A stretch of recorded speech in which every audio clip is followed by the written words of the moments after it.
Kevin, today is the big day. It's eventually dawned. It looks like a good turnout here today. Yeah, it's fantastic. I mean, we couldn't have asked for any better. To get all the locals to an event like this is phenomenal. So we're very, very happy with the turnout.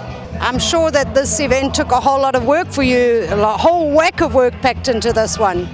Yeah, it was an enormous task. It really, really was. You know, when we started out, we didn't realize just how difficult it was going to be, but it's a hang of a task to get together, and we're glad that we've done it. But, from the bureaucracy to the liquor laws, to the red tape, to the safety, to the security, to the health environment, it was huge. It was huge. The paperwork was mountainous, but, after 3 months of hard slogging at that, we managed to get it right.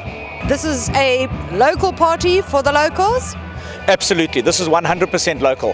What we found is that because we only have one of the very, very few licenses that allow live entertainment in Margate, I think there are 3, possibly 4 licenses that are allowed to do live entertainment, and because we have one of these licenses, we get asked continually by the local bands that practice in their garages and they don't have any option of anywhere to play, and they kept on asking us to if they could play at the tavern. Obviously we can't for various reasons. We don't have the space to put them in there. We don't have the crowd. They play to a very specific crowd, each band. So what we decided to do after numerous requests is we decided then to put on an event like this, and we decided that if we do it, it's going to be local. Every single band here is local.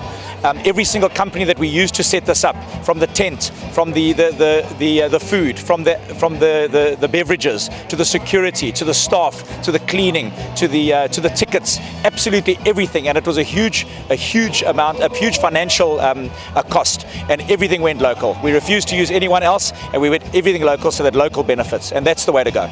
Thank you. That's brilliant for us locals. Are we planning to do this again? Yeah, we were thinking of doing it biannually, but bearing in mind the huge effort and cost involved, what we're going to do is we're going to put it on annually. It's going to be our little sort of mini Margate splashy event that we're going to get going. So the Margate Spring Razzle will certainly become a household name in Margate. Kevin, how many bands have you got that are local, that are actually performing at the Margate Spring Razzle today? Okay, as I said before, they're all local bands, and they're 10 bands. We've got 10 of the top local bands. Starting off, they started at 2 o'clock this afternoon, and we're going through till 2 o'clock in the morning. So they each play an hour on stage, which is so great for them because they don't get any opportunity to play on a stage, never mind to 20 people, never mind hundreds and hundreds of people. So it's awesome for them, something of this magnitude. If I can run through them, if I can remember, we started off with William Lottering playing solo. We then went on to Due South. We then had the Sound Dogs. We then went on to Breaking the Silence. Then we have, after that we have Braxton Hicks. After that we have the Knights of Insanity. We then have Irene. We then have Hate Speech, Harkin Kings, and finally the Spiral Path. All 10 bands, all local bands, top bands. And if you listen to the people, talk to the people, they can't believe that they're local. Just shows you what talent we have got local, that these bands can play anywhere.